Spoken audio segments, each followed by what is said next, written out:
Welcome to the Sudden Oak Death Blitz 2020 results meeting. My name is Carrie Winninger with UCCE Sonoma County's Sudden Oak Death Outreach Program, and I would like to thank the USDA Forest Service for funding the UC Master Gardener Program of Sonoma County SOD specialists who really are the heart of my portion of this outreach effort. Tonight's event, however, is being led by Dr. Matteo Garbelotto of UC Berkeley Forest Pathology and Mycology Laboratory. I, along with Dr. Doug Schmidt, who you see on the screen here from Matteo's lab, will be your co-moderators today. This event is going to be broken into two sections. So first off, it will be Matteo discussing the results of the 2020 SOD Blitz, and then we'll take questions about that material. Then we'll have about a 5-minute break. We'll stay on, but feel free to stretch your legs, get some water, use the bathroom, and then we'll come back for Matteo to talk about what we can do, what actions can be taken, and then we'll have questions about that. The whole thing will wrap up in 2 hours. So very quickly, just want to give you some guidelines about the webinar. All participants are going to be muted and your videos are off. So the way you can communicate with us is via the chat button. And you guys are already doing that. So thank you very much. And if you could take a moment and just type your full name in the chat box. It'd be nice to see who's here and we can keep tabs on it later. Also, there will be a survey that pops up at the end when you leave the webinar. We really appreciate if you would take that extra 2 minutes to fill those surveys out, because the information we compile there is vital to ensuring that we can hold programs like this in the future and we can continue to make them better. So please fill those surveys out. If for some reason it doesn't pop up for you, then you can just email me and I will send you the link later. And my email address is in the confirmation email that you would have received by registering for this event, kwinninger@ucanr.edu. So during the presentation, please submit any questions you have for Matteo using the Q&A button, not the chat window. We're going to try and keep those things separate. And feel free to type in your Q&A questions into that Q&A window at any time, and then we'll answer them during the designated times. Doug and I will read those out during the Q&A back and forth, and then Matteo will answer those out loud. So we'll be the ones speaking your questions that you type. Also, welcome if you're watching us on Facebook Live streaming. We'll try and get to your questions too. So without further ado, I will turn this over to Matteo, who has been leading the SOD Blitz effort for 13 years. I'm excited to hear what he has to say too. Good evening, everybody. Thank you, Carrie, for organizing this meeting. Thanks to everybody for being here. I know that we have other things on our mind. Maybe it's good to think about other things than COVID right now. But I think the SOD Blitzes this year, they're also an example on how we can run programs like this, even in situations that are fairly dramatic and difficult. And I will talk a little bit about how the SOD Blitzes in 2020 were completely modified in order to be safe and in order to meet all of the requirements that the state and the university had for us to run a program like this. So as Carrie said, I'm Matteo Garbelotto. I am a professor at UC Berkeley. I'm also the forest pathology specialist for the entire UC system. And I'm housed at Berkeley in the Department of Environmental Sciences. And I think this is the 13th year that we run this citizen science program, which has become one of the major programs and probably the only major program that really fully ran last year. And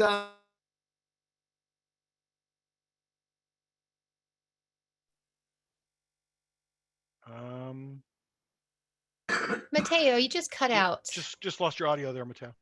Oh, sorry about that. There you go. Yeah, I clicked on in the wrong place. So the United States Forest Service, they really funds the bulk of the program, even if the program is led by volunteers. Some of you may know, and for others that don't, all of the samples that are collected by the volunteers are processed at UC Berkeley using lab tests. And so those lab tests are fairly complicated and costly. And so we have two people. We have Susan Frankel and Phil Cannon have been very supportive of the program. And also Meat Pen Open Space has been a great supporter. And then of course we have a lot of local organizers. So this year we had 22 different, we had scheduled 23 before the pandemic, and we were able to have 22 of these activities throughout the state. And so we were very, very pleased with that outcome. This is also an activity that is sponsored by the California Native Plant Society. And so we're very, very, very happy about that as well.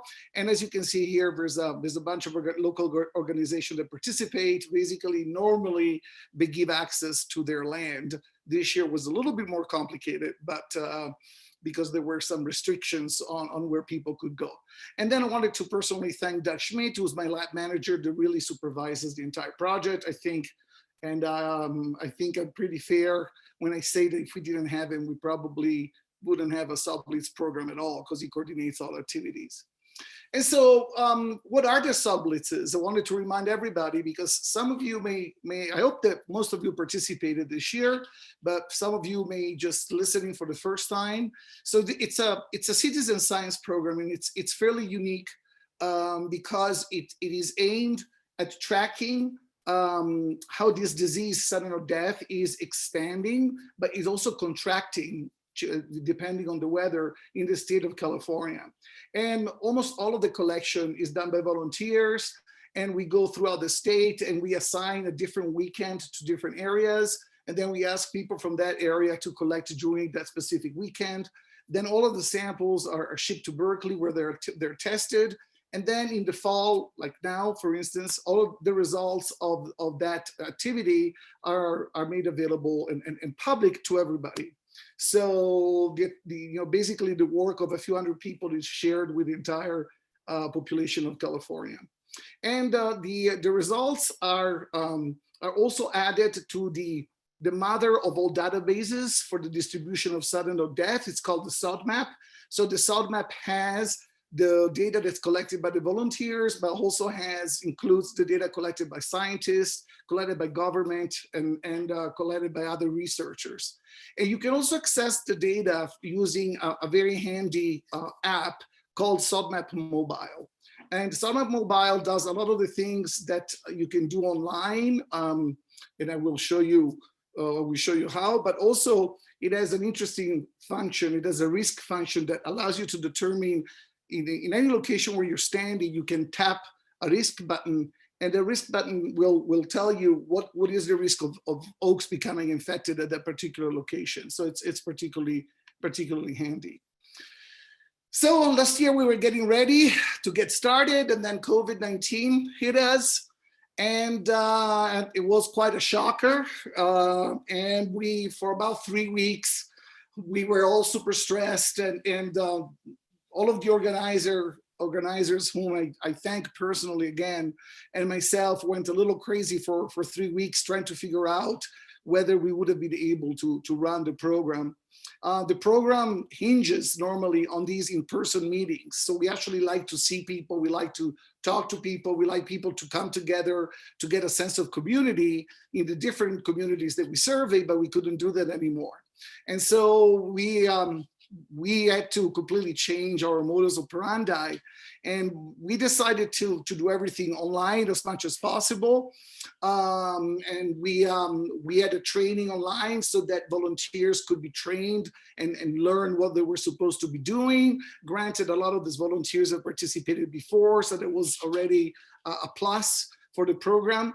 And then we created these SOD Blitz stations, and the SOD Blitz stations were self-contained, and people could access the SOD Blitz stations in the weekend when the SOD Blitz was occurring in different communities. And again, we had specific rules, so people could not really volunteers could not get close to other volunteers. We could have a maximum of 9 people in a line at any given time. We had all sorts of precautions. We had disposable gloves. And then all of the materials that were prepared at UC Berkeley, they were fully sterilized. So we prepared them in a sterile room, and then we irradiated the materials with UV lights so that they would be absolutely clean. And then the packets would be dropped off in another beam, so that the same beam wouldn't be touched twice, and then shipped to UC Berkeley. And this is a picture of what a SOD Blitz station looked like. So you had the beam on the left, and you had the beam on the right. You had your little garbage can here on the very right-hand side, and then you had a poster with all the different guidelines that people were supposed to follow. So this was really a huge success. We were really worried that many people would be turned off and we wouldn't be participating, but we were actually wrong. The blitzes this year were really a huge success, and I'll share the results with you shortly. And you could access a lot of these stations easily by car. So you could just park your car and you could collect your materials and then go on your way and do your sampling. And here we are, safe collecting with your mask during the blitzes. The trainings that were done online. So there were several ways people could get trained online. There were some specific events, but also there was a movie posted online that people could watch. And then for some blitzes, we also had a mail option. So rather than returning to the bin or even going to the bin, in some communities, people prefer to just do the whole thing by mail. And so Doug and Carrie were very good, and they organized some of those blitzes were done by mail. And so we actually received the samples by mail, as you can see here in this picture. So what were the results of the blitzes? Well, last year, one more county, we suspected one more county was going to be positive because we had found Phytophthora ramorum, the agent that causes sudden death, in 2 trees in Del Norte County, the northernmost county in California, the border with Oregon. And in 2020, thank you to UCCE and CAL FIRE and then CDFA, that finding was finally confirmed. It actually turned out to be a little bit more complicated than we thought, and we'll talk a little bit about that. And I just wanted to bring up that we really are making a difference in California. As I said, a few hundred people every year participate, but we have been able to tally the number of people that have used the data, and we tallied up to 3 million people. So we know that the data that a few hundred people are generating are being used by a very, very large audience. So people really care about their trees. They care about sudden death, even if it's not in the news all the time anymore. Yes, I've been leading the effort, but really it's all of the people that work with me that really make this possible, and especially the volunteers that keep returning. So you can pat yourselves on the shoulders. Thank you for making this such an exemplary program, not just in California, but in the world. I wanted to also remind you that we have a treefacts.org page that I wanted to bring up at the beginning. This is a page where we can answer any question you have about tree health. Usually we try to get a response to you in a week or maximum 2, and we try to find the right type of expert to answer the question. And if you have a specific question about the Blitz, you can also use this portal. So you can go to treefacts.org, and then you will see this window here on the right-hand side, and you can ask any question you may want. So we want this to be a two-way street, even if today I'll be doing most of the talk. And so the interesting thing about asking a question on tree facts is that if it's not too detailed, the question will be anonymously published on the website, and so other people will be able to see the answer and the question as well. Again, it will be anonymous, so nobody will know who was that question. But it kind of builds up on the issues the Californians are having, or the California trees are having. And if you participate in a Blitz and you look at the results and you see some trees are missing, or some trees are in the wrong location, that you can let us know. And then we start a process to fix that problem. And so we actually make sure that we put the trees in the location where they're supposed to be, because these kind of errors are inevitable. And so by allowing you to tell us, we try to actually increase the accuracy of the published data. So the data that I will talk about, it's going to be very easily available on a website called sodblitz.org. And I will show you what the website looks like a little bit. And sorry, here I have a slide from 2019, but you will actually have everything from 2020 this year on that site. And then you can also look at the entire data set by going to sodmap.org. But if you participated in a SOD Blitz, I recommend that you start by going to sodblitz.org, because the SODMAP database is really gigantic.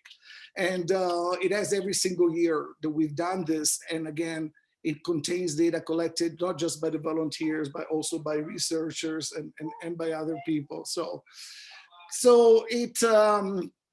The same data that you will see at sodblitz.org is also available at sodmap.org. And then, as I was mentioning earlier on, SODMAP Mobile, it's actually 2 words if you're doing that search, is an app that allows you to view the results on your iPhone or your tablet or your smartphone, whether it's an iPhone or a Droid. And all of these websites that I show you are contained in the matteolab.org, where we also have some recommendations on how to treat trees or what to do to prevent trees from contracting sudden death. And then finally, it's been quite a while. We've been working on this, but we're getting closer and closer every year. We are based on the SODMAP success. We convinced the university to fund a larger project called Cal Invasives, and Cal Invasives is part of CalFlora. And so it's kind of basically CalFlora is kind of doubling up with this database. You can access it through CalFlora right now, or you can access it directly by going to Cal Invasives. And it has maps of distribution of the most important pathogens of trees in California, not just sudden death. I think we have over 100 pathogens now in the database. And this has many more features than the SODMAP. And so eventually we'll be transitioning probably just to Cal Invasive, even for the SODMAP, because it is such a wonderful repository of information about invasive pathogens in the state of California. So this is what the website will look like when you go. Again, I'm using last year because I didn't have this year's website ready because that was preparing as I was preparing the slides. So when you go on the sodblitz.org site that you see here, you're going to have a little map that you can click on, and you will need Google Earth to see the map. And you will see lots of those maps during the presentation today. And the maps will show you the location of trees that were sampled. And the color of the tree will tell you whether the tree was positive or negative in the lab test for sudden death. And then you have summary tables by different California regions. And you can, these are a little bit dynamic tables, so you can kind of play with them a little bit. It will tell you the results for this year. So that's on top of the page. And then in the middle part of the page, you will have a little write-up about what the results mean for 2020. And then there's a couple of videos about what to do about sudden death right under that. And then you have the results from previous years below. And there at the very bottom of the page, you're going to find an Excel file. And that is, for those who participated in the SOD Blitz, I remind you, that is the conversion file where your trees are given the number for 2020. And so you will find your initials and the trees that you surveyed, and then you will see what number they were given this year, just in case you can find them because maybe they're in the wrong location. So this is a conversion file that is it's very important to those who participated in the program. So basically, in the spring, we run the surveys, and I would like to remind everybody that we need to have the surveys in the spring because sudden death loves rainfall, and that's when the symptoms are most obvious. And so that's really when we can actually identify the presence of the disease more easily. It takes us a few months to process all the samples. You will see how many samples we collect. I'll give you some numbers. And so in the fall, normally we have the results, and the results are present in the sodblitz.org map, and then in the SOD map, which is the one that has all of the data from all types of researchers. And then we also channel the data into the SODMAP mobile app, and now we channel the same data into co-invasives as well. Co-invasives happens a little bit later. So this is a little flowchart of where the information is going to go, and all of this is public. Okay, so what happened in 2020? So again, we thought it was going to be a bust, but look, we had 22 blitzes, and we actually surveyed trees all the way from the Oregon border to San Luis Obispo County. Del Norte County was the northernmost blitz. San Luis Obispo was the southernmost. We had 267 collectors, and we estimate we probably had 499 participants based on the web usage.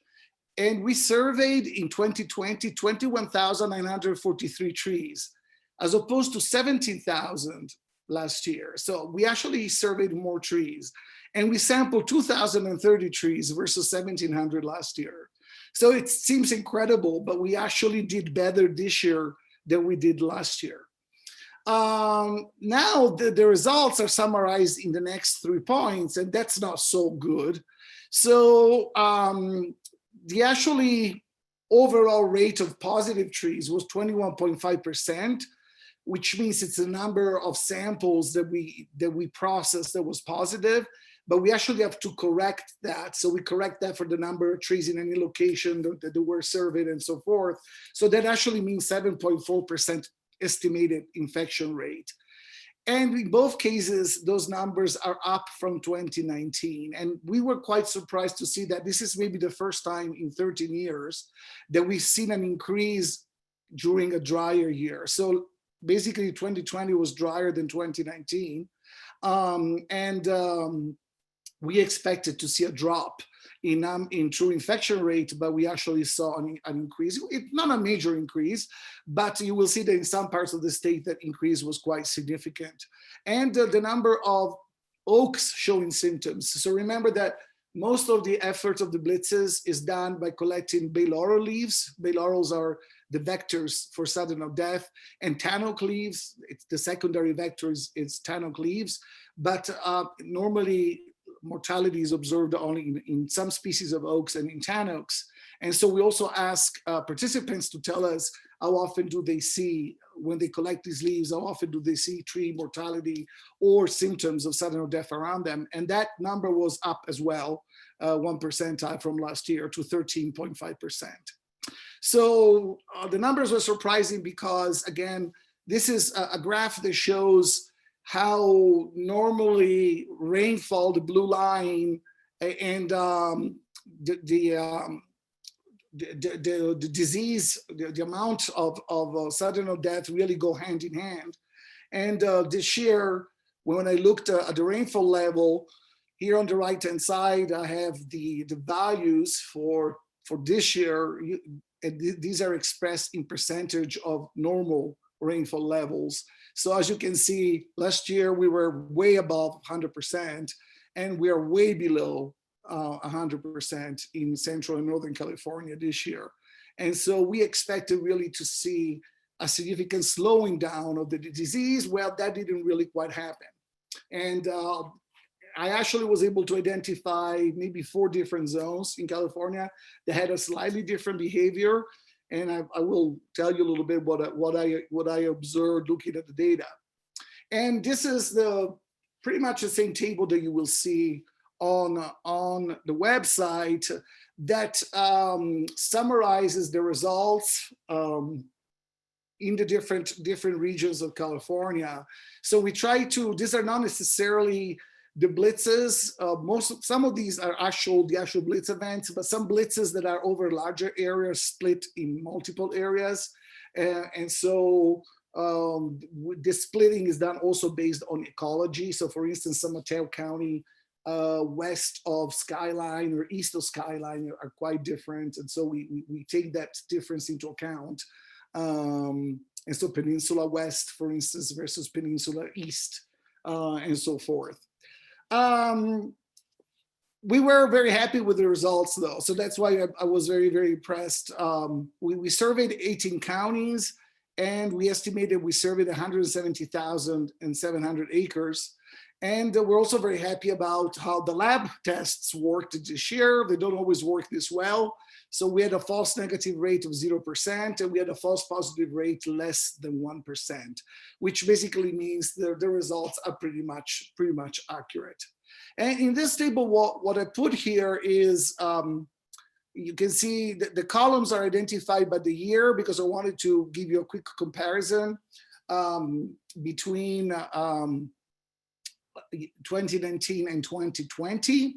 And remember, if you've heard these talks before, I always tell you the only number that I really trust is the statewide number, because sampling is so large at the statewide level that the fact that the people, the way we survey is fairly haphazard, because every year we go where we want to go, where the persons that participate really care about, and it may be different to this year from last year. So when we look at the different regions, we got to be very careful that a true comparison can really be made, because sometimes in one year people go to the right, and then the next year people go to the left. And so we are comparing apples and oranges a little bit.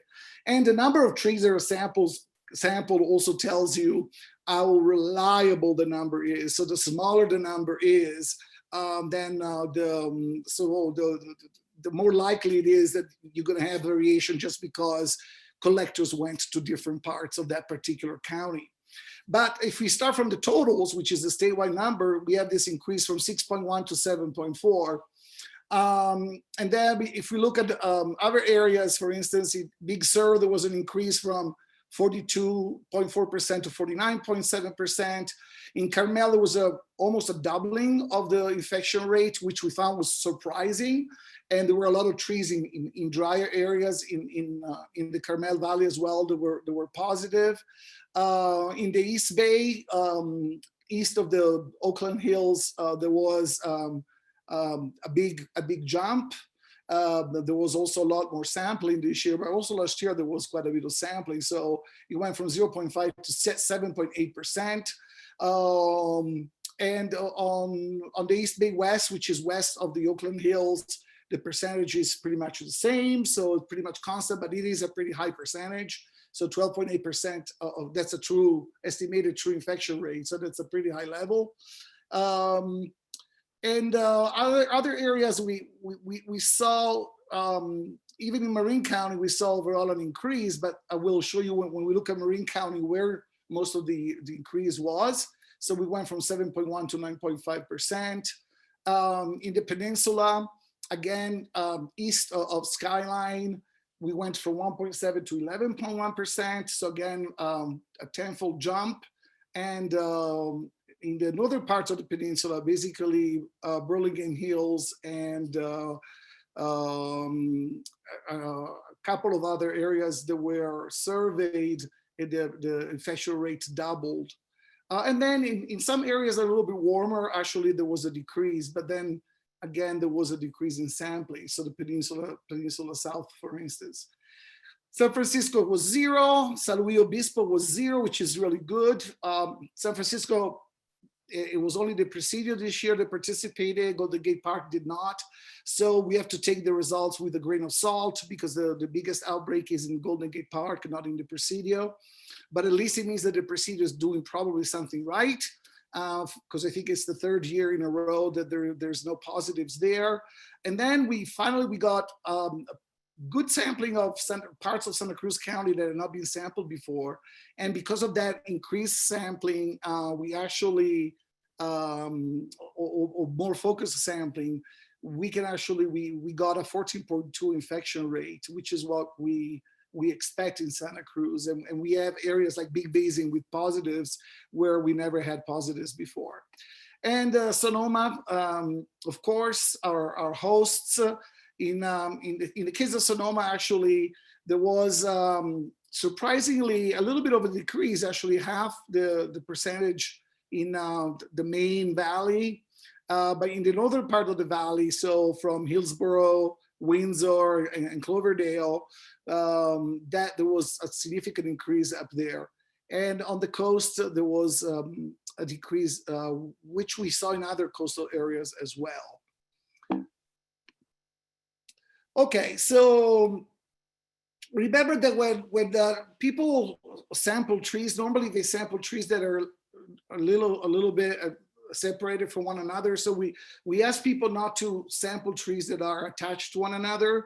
But there are also areas where people actually have a network of sentinel trees, and they kind of sample those trees every year in the hope to catch it. And that's, for instance, the case of San Luis Obispo. And we'll talk about some of those sentinel trees a little bit later.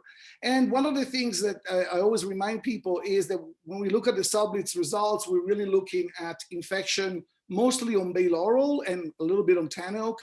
And that's very important information, because infection of bay laurels normally means the pathogen is in a site, but normally predates infection on oaks. So if you have infection on bays in your area and you have oaks nearby, then you can use that information to know that it's time for you to do something and try to protect your oaks from infection, okay? So that's kind of the benefit of actually sampling bay laurel trees rather than sampling oaks. So if we were sampling oaks, infected oaks, it would be too late anyway. And it's also very, very, very difficult, if not almost impossible, to sample oaks reliably and easily, because infection is inside the wood. It's not on the leaves. So I won't have time to really go through all of the detailed results, but this is what the Google Earth map will look like. So it will look like with a lot of icons. And again, the icons are going to be green if the tree was sampled and it was negative for sudden or death. Now, if it was sampled, it probably means it had some symptoms, but there are other things that cause symptoms that are very much alike to the symptoms caused by sudden or death, okay? And so this can clear up if you were, I know that you were sampling leaves that had symptoms, but again, only the lab test can differentiate between sudden or death and lookalikes. And if it's red, it actually means you were right and you sampled a tree that was indeed positive. If there is a circle around the icon, it means that there was an oak or a tan oak that was dying or that was sick near the tree that was sampled. And we don't really know why, okay? So we're not asking people to tell us why they think the tree was dying. It's just an observation, but we think there is some value in adding that observation. So you can see here the circle. They're also present in the maps. And if you want to look at a particular neighborhood, you can use the cursors that are normally on the right-hand side, and you can enlarge your maps, and you can enlarge the maps until you see individual trees. However, sometimes trees, even if trees may be relatively close to one another, especially in the SOD map where we have thousands and thousands of trees that were resampled. And so you may actually have to click on a tree here in the bottom. If you click in the tree in the middle, you can see a spider fly where you can see all of these different trees are stacked on top of each other in the static map. And if you dynamically click on them in the middle, like where I put the cursor now, then you can see the spider fly open, and then you can see the health status of a group of trees. And be careful, because sometimes when you do that, you will see that one of those trees maybe was red, was positive, but it was under other trees that were green, and so you couldn't really see that. So sudden or death is caused, right now we are quite, all of us are kind of experts about strains of diseases. And so I wanted to remind you that sudden or death is caused by one strain of a pathogen that has at least 4 different types of strains in outside of the area where it is native. And each strain is quite different, a little bit like saying SARS versus coronavirus. So in California until recently, we only had one strain, and that strain was called NA1, North American 1. And so starting from last year, we decided to actually test all of the samples that come through the Blitz to make sure that we don't have any other strains in California. And we're particularly interested in the European one strain, the EU1, which is the red colored here one, the EU1 strain, because that has been found in Oregon forests. So that's one of the services that we do, is that of testing every single isolate that comes out of California forest. So why do we do that? I don't think I need to explain to you why we do that. We've seen that we know having a different type of coronavirus really makes a huge difference on the type of disease that we have. And really we can have these 4 different lineages, these 4 different strains of this pathogen that goes by the same name. They can actually do quite different things. And so we were particularly interested in answering that question. And unfortunately, in the process of doing that, last year, the Blitz identified the first positives in the North County, which makes that county regulated. Now this year that it was confirmed by CDFA, but last year the finding was NA1. And this year, the second finding that was done by the local University of California office actually was the EU1 strain, which is, as I said, quite different. And some genetic work suggests it is very similar to the EU1 strain that is present in Southern Oregon. And so we don't know if there was some cross movement, across the border of this pathogen. It is very close to the border. But obviously now in the North County, we have both strains, which amounts a little bit like having SARS and COVID at the same time in the forest. So we basically have 2 diseases in the forest, and already people that are on the field are telling us they are seeing differences.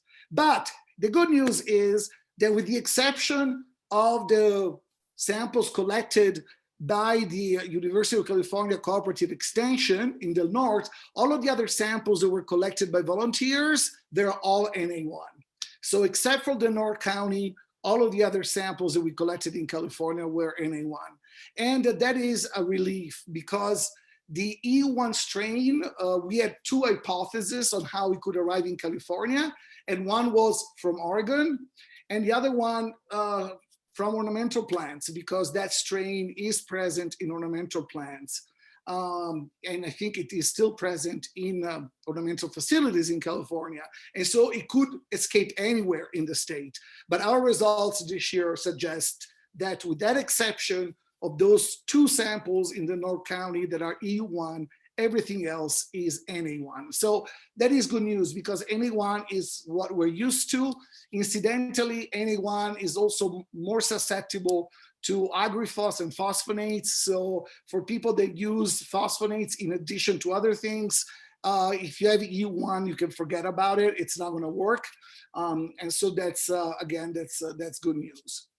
The other good news, so you see it's not all doom and gloom, is that San Luis Obispo County has been blessed again, and it is being sampled quite intensively, and it is all negative again. And so that is really quite surprising, because there is a canyon in the southernmost part of Monterey County that is becoming increasingly infected. It's an interesting story, and I think the person that does a lot of the collecting there is listening today. Her name is Carrie Frangioso, and she started finding it in the water of the river at first, and then last year we started finding it in trees through the blitzes, and then this year we found it even in more trees, but it still is within Monterey County, so it hasn't made it to San Luis Obispo County, and so that's good news.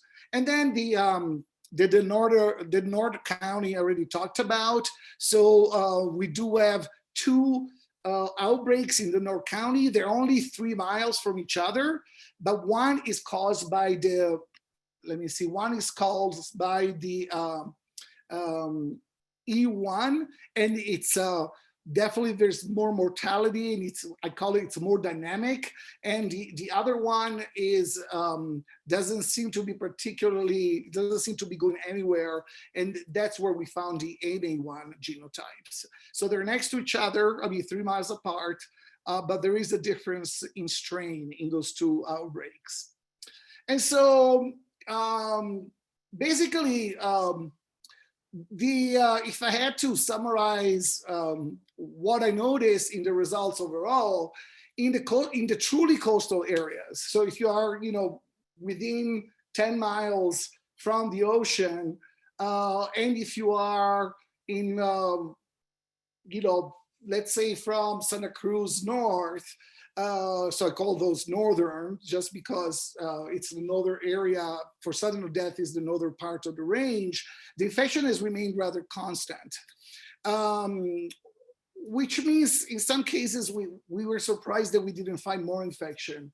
In the southern coastal areas, like in Big Sur, it seems that infection is increasing. In areas that are immediately inland, so as we move away from the coast into more coastal, not coastal, sorry, but more into mixed oak woodlands, where more people live, so most of Sonoma County, the peninsula, we see a significant increase in infection. And then as we move further away or more south in warmer areas, then we find a very sharp decrease in infection. So, but again, that increase in the immediately inland areas, it's surprising because we did have a drier year this year. And then one hypothesis that we have is that right now the pathogen has been in these areas long enough to really become established. The technical term is endemic. So it has become endemic.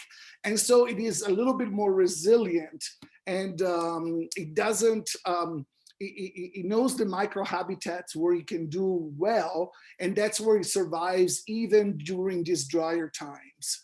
But if it gets really, really warmer, then luckily we see that as a very strong limitation for sudden death. So far in these warmer, truly interior areas, we see the infection fizzling out quite significantly.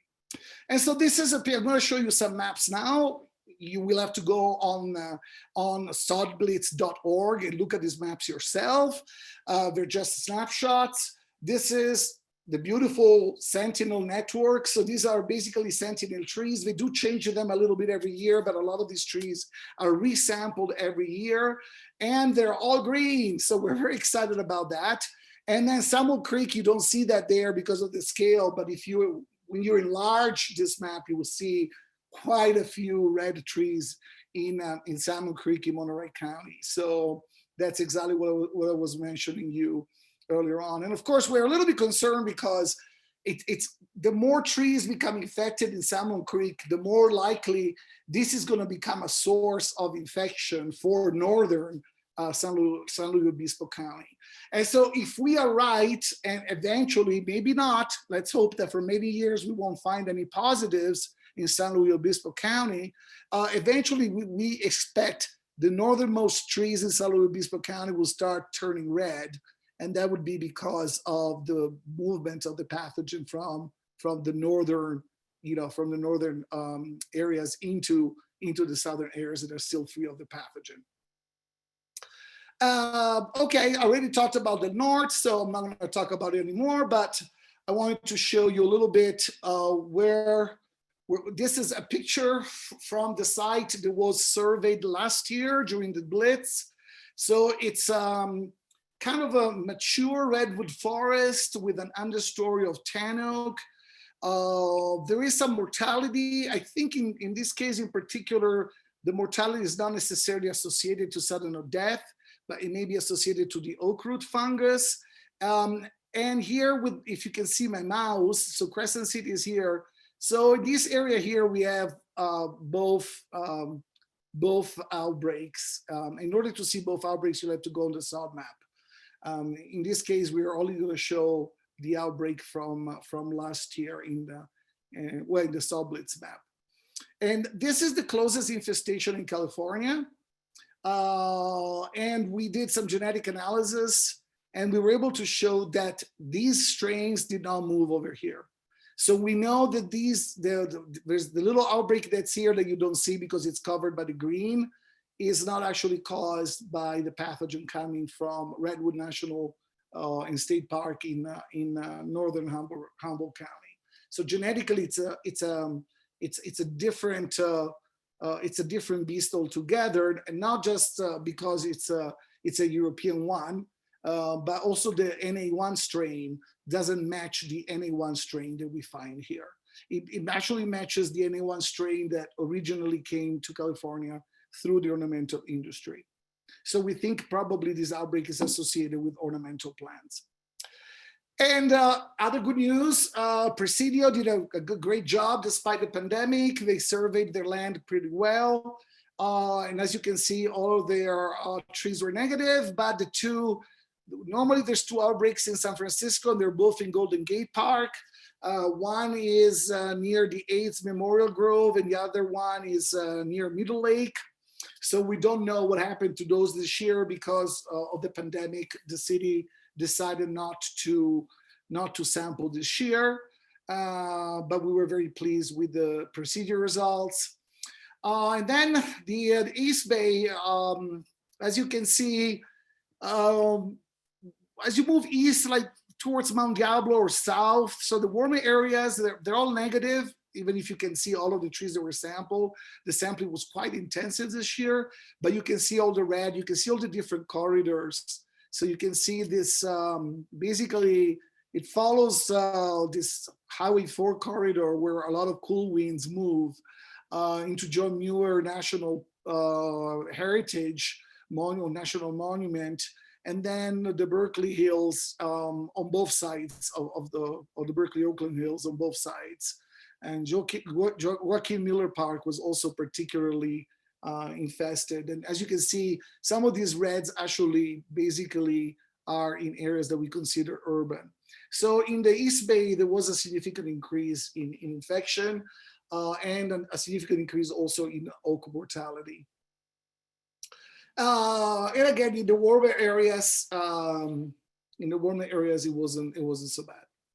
And here we are, Sonoma County. So Sonoma County is a very large county, and so actually, the northern part I combine it usually with Mendocino County.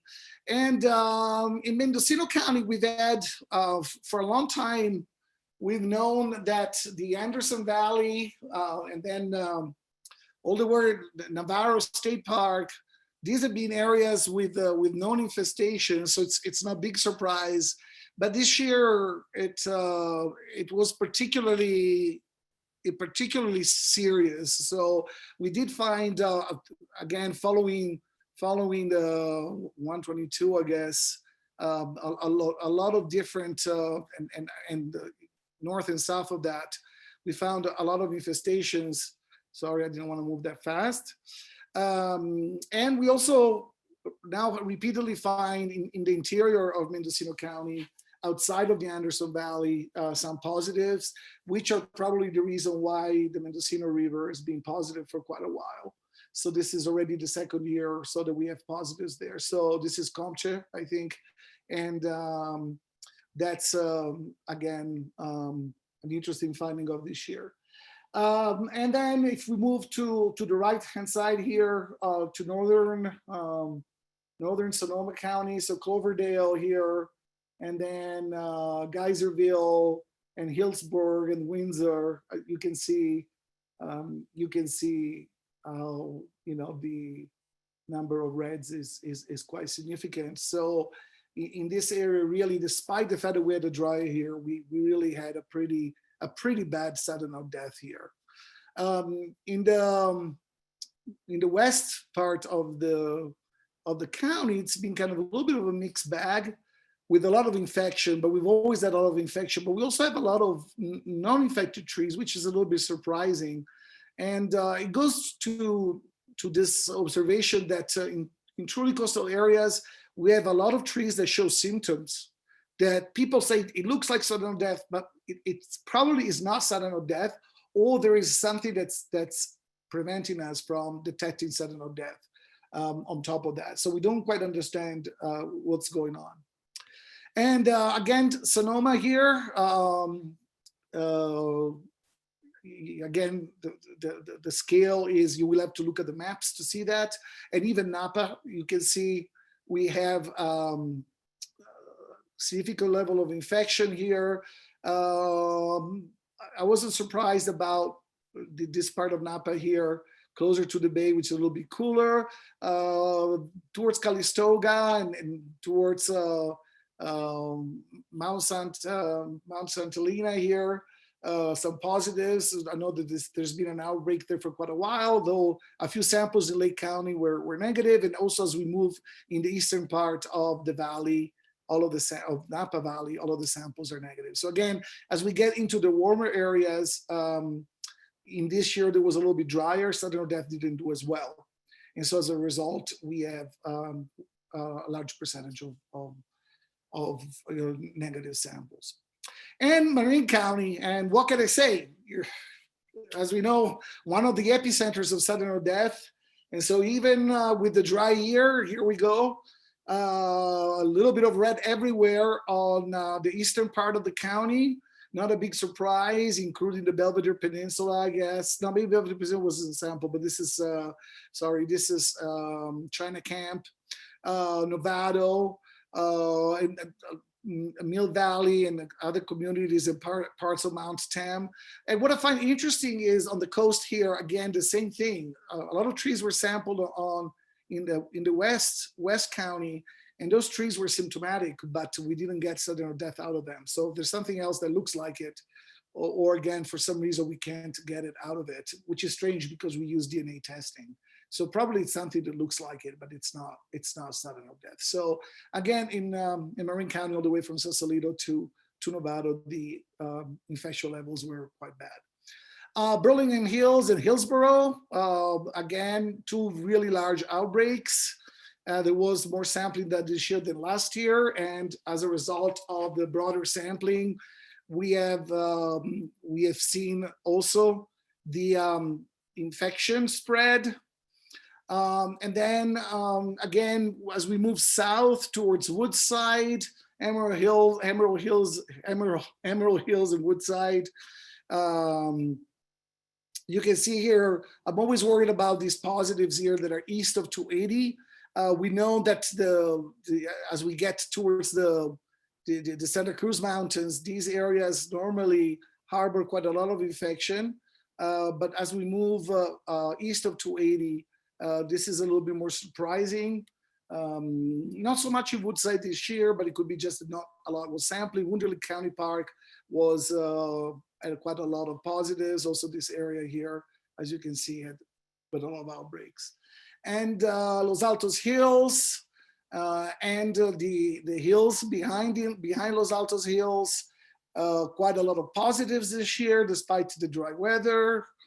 And a lot of the mid-pen open space, a lot of the preserves that are surveyed during the Blitz, almost all of them were positive. So I think this is going to be very valuable information for mid-pen people once they access it. So there was a bummer. Some of these, we didn't know whether the pathogen was present in some of these. And I don't myself know all of these areas, but I wanted to put them here for those of you that are listening from home. And South Skyline, of course, always gets the prize for the winner.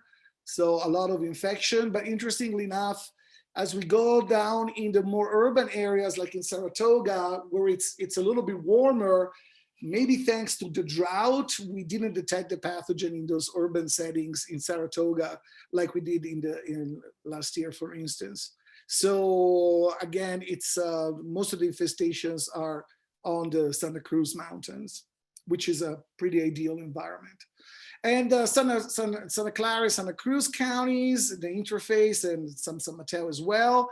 As you can see, this has always been a very bad area, but now we're getting more information that we haven't got before. So we got the first positives for Big Basin, probably, here it is. So that has taken us quite a while to get it. All around Santa Cruz and the UC campus. and other areas that were sampled intensively, a lot of positives that you can see they're all stacked up.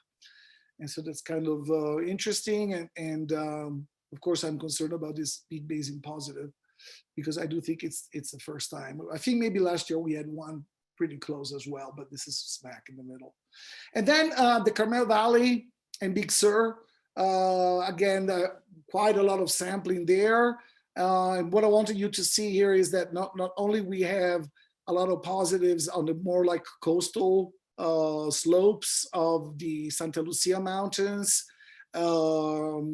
including Pfeiffer, Big Sur, and Molera State Park, but also in the Carmel Valley proper and in the hills in between, there were quite a few outbreaks. And so this in spite of the relatively drier weather that we had last year.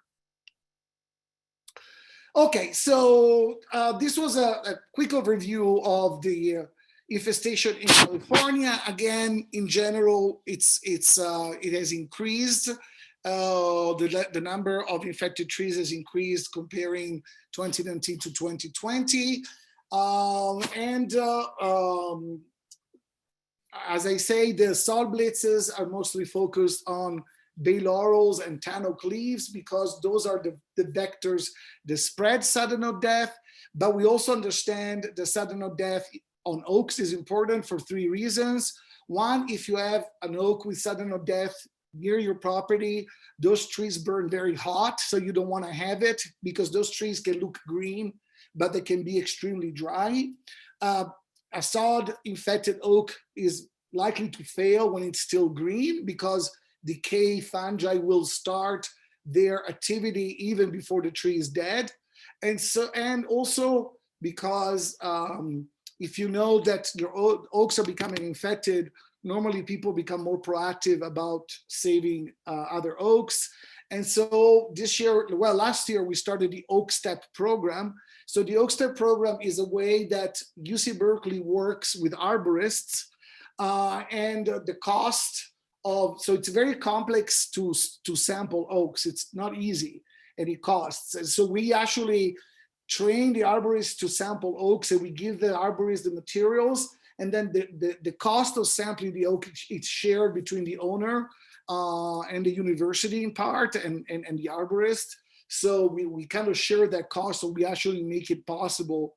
And in order to participate in the program, arborists have to go to oakstep.org and sign up.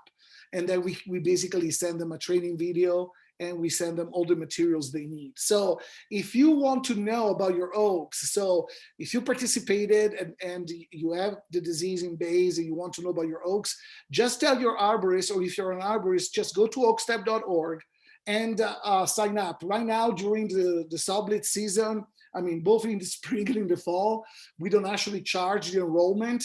So we just charge you for the materials, which we have to give you. So basically, you will be able to sample oaks at cost, and it's presumed that cost will be shared with the homeowner. And so go to oakstep.org.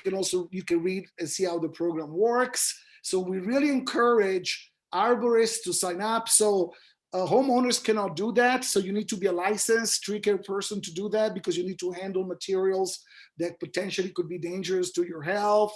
You need to how to use a knife. We don't want you to cut your hand. So basically, if you hire an arborist and the arborist wants to sample an oak, they can simply register in the oakstep.org program, and then they'll be all set to test your oaks at a fraction of the cost that it would cost you if you went to an outside lab. Okay, so the other thing that I wanted to emphasize before I finish the first part of the talk is that we really, we use the sudden oak death blitzes to inform everybody about the arrival of the disease in neighborhoods. And one feature of sudden oak death is quite unique. It doesn't move very far. And so we normally say it needs to be within 1 kilometer of your property to really be a problem. So if it is a mile or more from your property, it's probably still far enough that you don't necessarily have to worry about it. But when it gets to be about a kilometer, which is a little bit over half a mile from your property, then your trees can be, can be at risk. And so by repeating these surveys, we increase the level of resolution of the understanding of this distribution of the disease, so that everybody can know whether the disease is present in their neighborhoods or not. And then there are things that you can do, and we'll talk about those in the second part of the talk, but you really need to do those things only if the disease is right close to your property, you're in your immediate neighborhood. We've been preaching this for quite a while, but we also realized that we really don't have a database of what people have been doing in the last 20 years. And so we created a very easy to fill in questionnaire. It's called sodquest.org. So if you can write this down, sodquest.org, you don't need the www, but I'm old fashioned and I still put it there. Again, your name will be asked, but it stays totally anonymous. We actually are compiling, we want to know what people are doing, how effective what people are doing is, and are people using arborists, and how much effort, like how much money are they spending? And the idea is to generate a white paper that we can use with the legislators to maybe get funding to provide maybe matching dollars for these operations, and also to indicate which treatments have been more effective than others. And so it's very easy. You can do it online. It takes literally 2 minutes. So at the end of this talk, if you can go to sodquest.org and fill in that form, that would be great. In 2019, we had 69 responses, and 27 people had hired an arborist of the 69 that responded. 2,410 trees were protected. The average success rate was pretty good, 91%, so we feel pretty good. And the average cost per tree was of treatment was 158. So these are numbers that are very useful to us and also to you. And so I wanted to present them to you. We had only 27 responses in 2020. We haven't had time to analyze them yet, but maybe you can go to sodquest.org and fill in the questionnaire so we can increase the database. The more data we have, the stronger the analysis will be. Okay, and then again, what we're trying to do is detect the disease early by detecting it on bay laurel leaves, confirm it on oaks through the Oak Step program. We have the Tree Facts portal if you have any questions. And then we want to talk about treatments in the SODquest survey that we designed. So we're really trying to do everything we can to provide valuable two-way communication and information to homeowners and stakeholders and arborists as well. And there are many websites. The most famous one is down here at the bottom, southernoakdeath.org.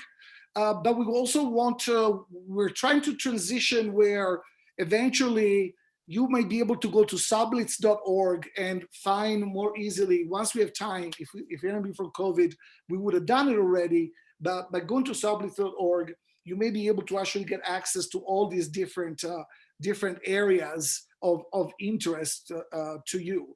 So we're working on that. So if you have to remember two websites, remember southernoakdeath.org and sodblitz.org, okay? And of course, my website is matteolab.org. That's easy to remember. And okay, so these are the websites, but again, we're trying to make it easier and put everything under sodblitz.org. And I wanted to conclude the first part of the talk by making an announcement. I'm gonna be presenting, I've been doing a lot of work putting together information and knowledge from a lot of people, a lot of these from Sonoma County, a lot of people from UC, a lot of people outside of UC. And I put together a 2-hour presentation about integrating urban planning, vegetation management, and fire hardening of buildings to achieve fire safety. So this is kind of an introductory talk that really touches on every aspect that is important for fire safety. And so if you don't have time to go to the individual talks, you can really get up to speed by listening to this talk, and then you can decide which area you may want to learn more about by going to the experts that work in those specific areas. And I will be presenting this talk on Saturday morning, December 12th at 10 a.m. And we put a registration link at sodblitz.org. And again, it's going to be a 2-hour webinar where I will talk about everything from urban planning to vegetation management and hardening of buildings to achieve fire safety. Again, this is knowledge that I put together by talking to a lot of people the last year when I was at home because of the COVID epidemic. And I am done with the first part. Well, that leads perfectly into a few of the questions that we have here, Matteo. Thank you so much for that first piece. We have multiple people asking about sudden oak death and fire, how the fires are affecting sudden oak death. Someone asked to please say more about sudden oak death trees burning hot, even when they're green. Is that because less available fuel moisture? Yes. Okay. So it's talking about, there's been a lot of confusion about how diseases impact fire behavior, because fire is, by its nature, it's very patchy to start with. And then sudden oak death is very patchy as well. I mean, if you're familiar with the disease, you will have these clusters of trees that are dying, and then you may have areas where you do, even in a forest that's very badly infested, you may only have bay laurels carrying the disease, but you may not have oaks that are actually dying because of the infection. So overall, when you put the double patchiness together, somebody's yawning. When you put the double patchiness together, it makes things a little bit complicated. But nonetheless, my angle is that if you have a cluster of trees, because sometimes you often will have not just one tan oak, but a few tan oaks, or you will have a few oaks that have been infected in the same vicinity. Those oaks, they start drying up progressively, even before they have the classic, dry brown canopy of a sudden oak death killed tree. And that's where the problem is. So I'm assuming that everybody figures out that if you have the brown foliage on a tree, that foliage is dead, is extremely dry, it can burn, and it can create a ladder fire. So it's basically ladder fuel. And we know that when you have these ladder fuels, then those ladder fuels often they are the source of another little hotspot, right? So basically the fire, rather than being a creeping fire that moves regularly, starts moving irregularly, because when you have 2 or 3 oaks that burn, they will burn so hot that the embers will be thrown away quite a distance. And so without going into how does sudden oak death affect fire behavior, which may be complicated at the forest level, my concern is if you have a cluster or even a dead tree, not even dead, a tree that's infected by sudden oak death near your property or near your egress or access road, that tree really burns very hot, even when green, because it has very little moisture. And the problem is that when the foliage is still there, so when the foliage is there, green but dry, and then brown, then it creates these ladder fuels, and that will bring the fire up to above from the ground level, allowing it to move further. So that's why, from my personal concern is, as a homeowner, I don't think I want a sudden or death infected tree near my property because of the fact that we know they burn very, very, very hot. To the point that in the big, I know that not just in the big Sur fire, but in other fires as well, if there is sudden or death, immediately the fire response switches from man to machine. So basically, the fire brigades don't send people in to fight a front where there is, an oak that's affected by sudden or death that's burning. Now, it's also true that if that oak was killed by sudden or death 5 years ago, things are different. So by then, the leaves have been dropped, and so you don't have that ladder fuel in the tree that really constitute the problem. And so at that point, the risk level goes down dramatically, but it does present a problem in terms of burn intensity on the soil. So as the foliage falls on the ground and there is more coarse woody debris on the ground fire itself will be much hotter, and it will cause a lot of problems, both physical problems to the soil, and at the same time also potentially be so hot that it would burn the seed bank. So again, sudden or death presents different issues depending on how long ago the tree was infected. But there is a window where these trees are very dangerous, and that window includes when the trees are still green, apparently, but they're very dry because the disease is not allowing for water to be absorbed by the trees. And Matteo, as a follow-up to that, some people are also wondering about how fire affects sudden oak death. So that's that's an interesting story. So in the short run, so when you go to a site where you had fire and you look for sudden or death, statistically speaking, a year after a fire, you will find less sudden or death than before the fire, right? So that's almost kind of a given. But then as you wait a little bit longer, sudden or death comes back and it starts creeping up. So it seems that the direct effect of fire on the disease is very temporary, okay? However, there is some interesting evidence that makes sense that if you have more fire, if you have fires in a forest and those fires reduce the number of fire intolerant species like bay laurels and at some level tan oaks as well. So if you have less bay laurels and less tan oaks, old tan oaks will sprout like crazy. You may have a forest that's more open where you may in the end have less disease, but that's kind of something that's going to happen only if you have a frequency of fire high enough to actually change the way the forest looks. So it seems that the direct effect of fire on the disease is transient, and then the disease comes back. But if we can use fire to make the forest more open and with a smaller percentage of bay laurels, then we may have achieved the result of having a forest that's less conducive to sudden or death to start with. Great to hear all that. Thank you.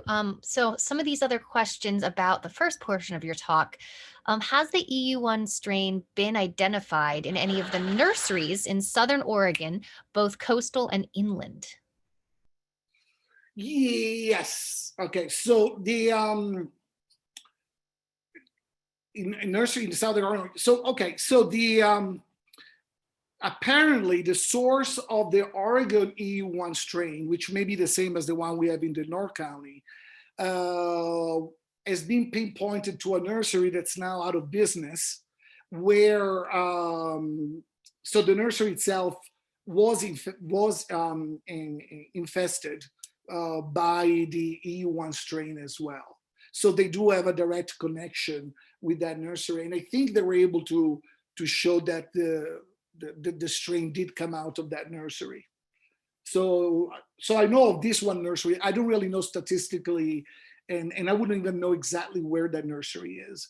But there was a nursery that was pointed to as being the potential source or the likely source of the EU1 infection in Oregon. And now the genetic data that comes from Oregon, that they're doing the same analysis on our samples, suggests that the origin may be the same for the EU1 strain, maybe the same also for the North County. David writes, is there a resource for organizers indicating undersampled but accessible areas that could potentially be targeted during future SOD blitzes? Great question. Yeah, that's a great question. So yes, I think the best way to do that, well, first of all, I am assuming knowledge of your neighborhood. So I mean, or knowledge of the area that you want to sample, because remember, the blitzes are really, with a few exceptions, the blitzes are focused on the presence of bay laurels and tan oaks. And you have to collect tan oak leaves and bay laurel leaves. So you have to know where those are. So my suggestion is to go to SOD Map, or to have the app SOD Map Mobile, and simply look at areas where there are no icons. So basically you will find areas where nobody has ever sampled, or you may find areas that have a lot of green icons. So those, in both cases, those are wonderful choices for sampling, because either they were never sampled before, and so you know that your contribution is going to be significant. But even if they were sampled before, the pathogen was not found. Maybe you'll be the first one to find the pathogen in that particular area. So I think you can use the maps, and you can even use the risk function. If you're not very good at maps, you can. I think I told you, Carrie, this. You walk around and you tap the risk function, and then if it tells you that there is no risk, it means, what it really means, it means that no bay laurels are positive in that area. And so by sampling bay laurels in an area that has a low risk rating, then you may be changing that rating itself. So you could just use the tap button as you walk and then decide where to sample. Or if you're good at maps, just look at the maps and see all of those areas where there's no colored icons. But use the SOD map, because the SOD map will give you the entire data set. So all of the sampling. Great. Well, I think it's actually perfect time for a break. So we are going to just take 5 minutes. So at 7:25, we will all come back, and we'll stay around here, but feel free and stretch your legs, use the bathroom, get some water, whatnot. And then Matteo, we can get to the rest of these questions at the end of your second portion, if that sounds good. Okay. All right. We will see you all back at 7:25. All right. It is 7:25. So Matteo, why don't you take it away for the second portion where we learn about what we can actually do about this? Yeah. So, so first of all, I wanted to start by saying that we have put a lot of emphasis on specifically dealing with sudden or death differently from your regular forest diseases, because sudden death is exotic. And so I wanted to remind people about that, because some people may have, it's been in California for so long now that we sometimes forget that that's the case. And it's true, it may have become endemic, especially around the Bay Area, but it still is an exotic organism. And so as an exotic organism, it really finds a lot of the plant species of the California forest extremely susceptible. So they haven't been selected for resistance. And so simply making the tree feel good, doing all the right things is not going to be enough to protect the tree from infection and death. We do know that the disease, the organism that causes the disease, has arrived in California through the ornamental plant industry. We now know that it's present in Vietnam and probably China. I went to the border with Vietnam and China and saw where other scientists have identified Phytophthora ramorum, and it's kind of a montane environment. It's pretty high up in the mountains. And in that location, you know, there is some mortality, but you couldn't really tell. So obviously in that environment, the organism is at check. So it doesn't cause the same havoc that it causes in California. In California, the biggest host in terms of susceptibility is tan oak. So tan oak is really incredibly susceptible. And then we have oak species that are very susceptible. But again, in this slide is not totally correct, because we only have 4 oak species that are really susceptible. And one is California coast live oak, one is California black oak, one is California Shreve's oak, or Shreve's oak, and to some level also canyon live oak. So these are the oaks that are susceptible. The white oaks in California don't seem to be susceptible. And also, I don't think that we have any case of interior live oak being infected, but that could be because climatically they grow in different climates. So valley oaks and Oregon oaks, as far as I know, we don't have a single case of sudden death affecting those oaks. Unfortunately, they're dying because of other reasons, some of them also exotic. So it's a bit of a mess. The other thing to keep in mind is rain. So really, Phytophthora, even if when I was a kid in school, it was taught as a fungus, it's not a fungus, it's actually a relative of kelp. It's a distant relative of kelp, but it's a relative of kelp. So it's a water-based organism. And actually it requires freestanding water to infect a plant. And why does it require freestanding water? Because it swims. So it produces microscopic spores that have 2 little tails that gyrate like a prop. Imagine a little prop that gyrates, and they propel these little spores all the way to the plant surface. And then once they reach the plant surface, they penetrate the plant and they infect it. So really, you know, in order to understand if we're going to have a bad sudden death here, you can just look at how much rain there is. And the other thing is how warm it is. So it does like the weather on the warmer side.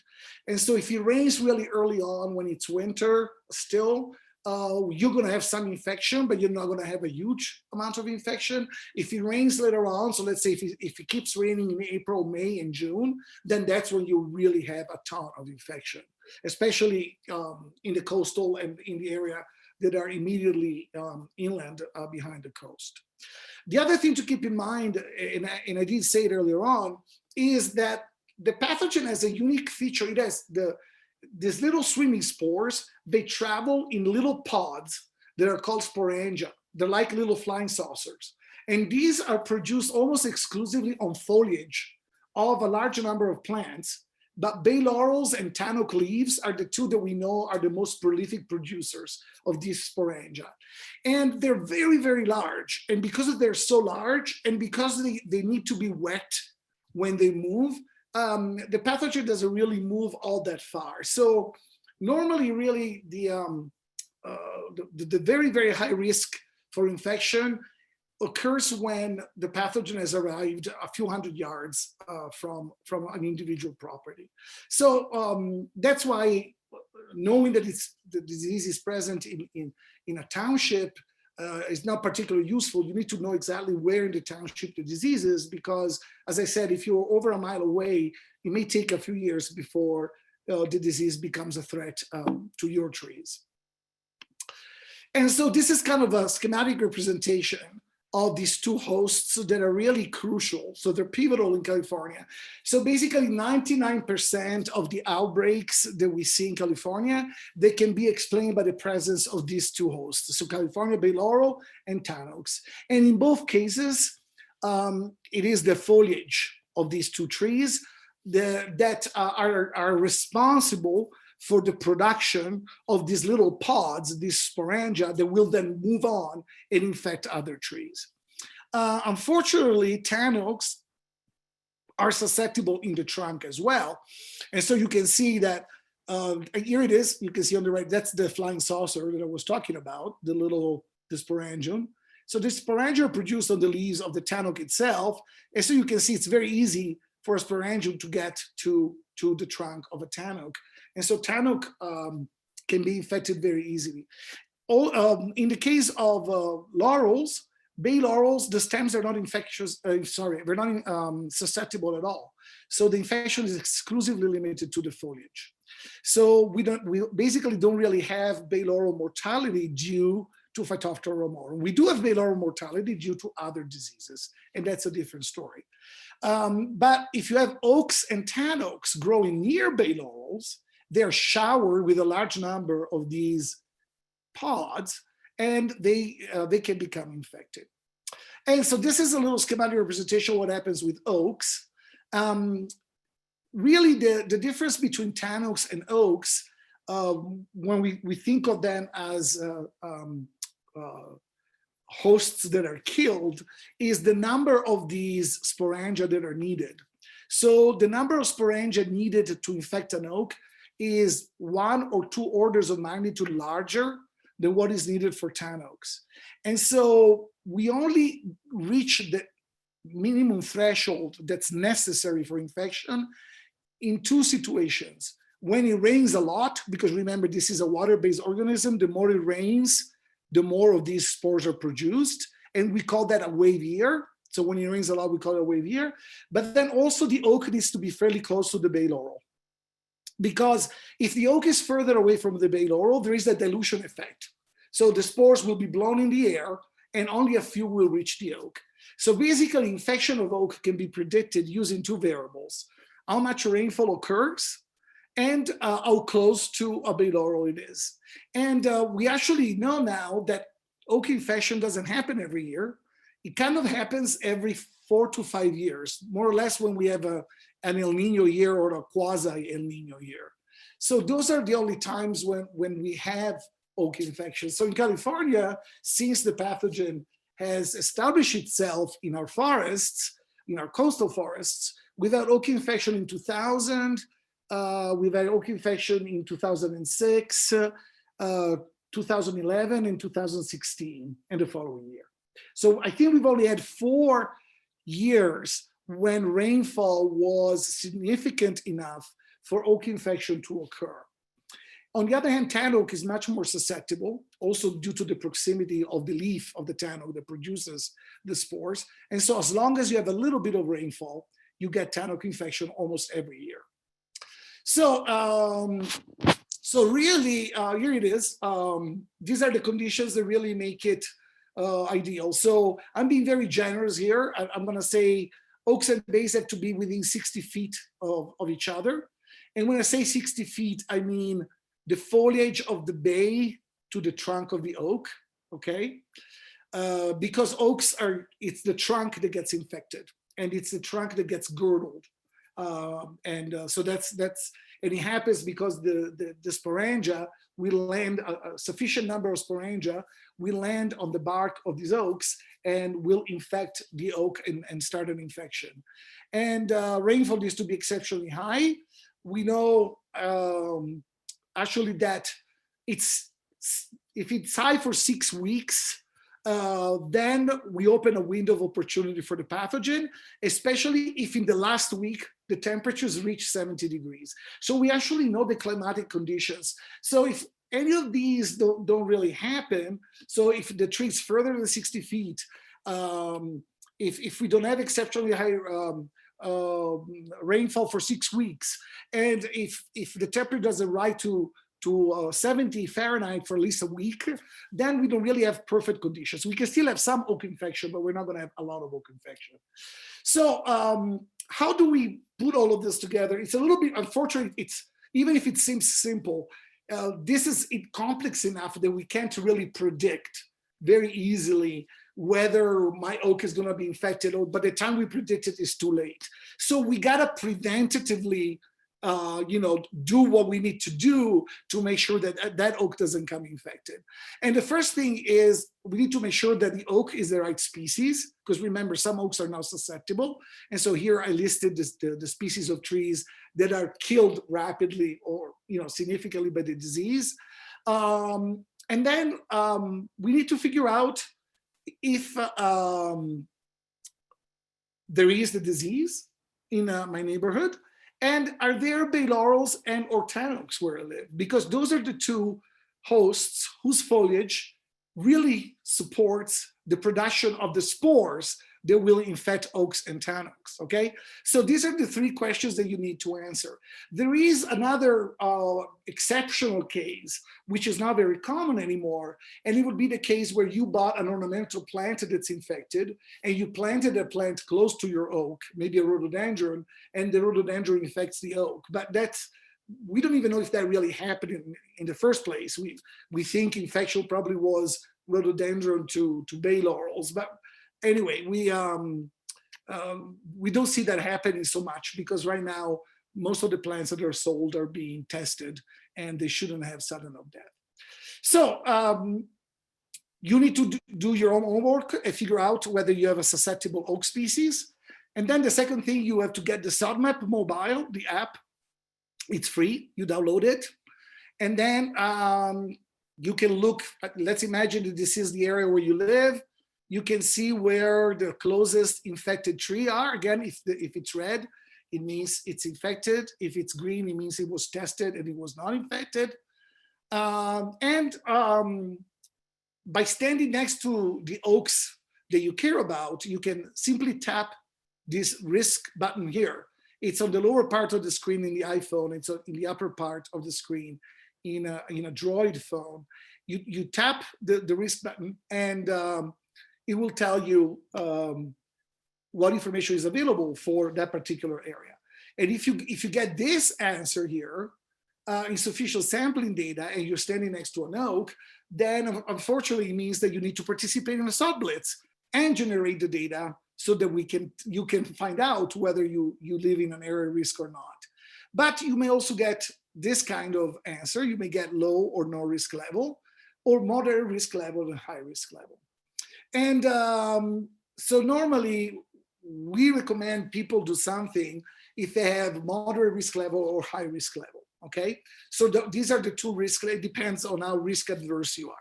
But anyway, in both cases, your oaks may be a risk. So by using the app, you have confirmed that the disease is in your area. Now, of course, when if you see this insufficient sampling data and you are in the parking lot of Costco, that's not because nobody sampled, it's because there are no bay laurels in the parking lot. So you must be in the right type of environment for the app to work. So you know that you have coast live oak, let's say. And so basically, you may decide, because the risk was moderate or high, that you want to do something to protect your oaks. And so really there's three major rules to follow. So I want to keep it really simple today. And this is what I'll talk about today is the one thing is, if you have to do significant yard work, pruning, grading, cutting dead trees, it would be appropriate not to do that work during the rainy season, because you may be facilitating the spread of the disease. So if you can do it during the dry season, it would be definitely much better. The second option that you have is to remove bay laurel trees that could be the source of the infection for your oak. And the best time to do that is actually the fall. I should take the summer away, because in the fall that activity is more profuse. And if you really have a high value tree, after you have removed the bay laurel trees around the tree, you can also apply this phosphonate treatment to the oaks.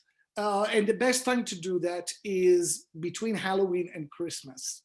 And you only need to do the treatment once every 2 years. But again, how to apply the chemical will depend on the size of the tree and other features of the tree. So we'll talk a little bit about that. So if you really want to protect specific oaks, then you need to remove bay laurels around those oaks. So think of generating a bay laurel free buffer zone around the main trunk or the multiple trunks of your oak. And we did a very long study where we tested two fixed distances, because we had to pick two, and we tested 30 feet and 60 feet. And I must tell you that already with 30 feet, you had a very, very significant decrease in instances of infection events, okay? So if you can clean, but in theory, if you can clean at least, let's say 15 feet, it would be better than nothing. But if you can reach at least 30 feet around your oak, that would be better. It's not a silver bullet, it's not enough.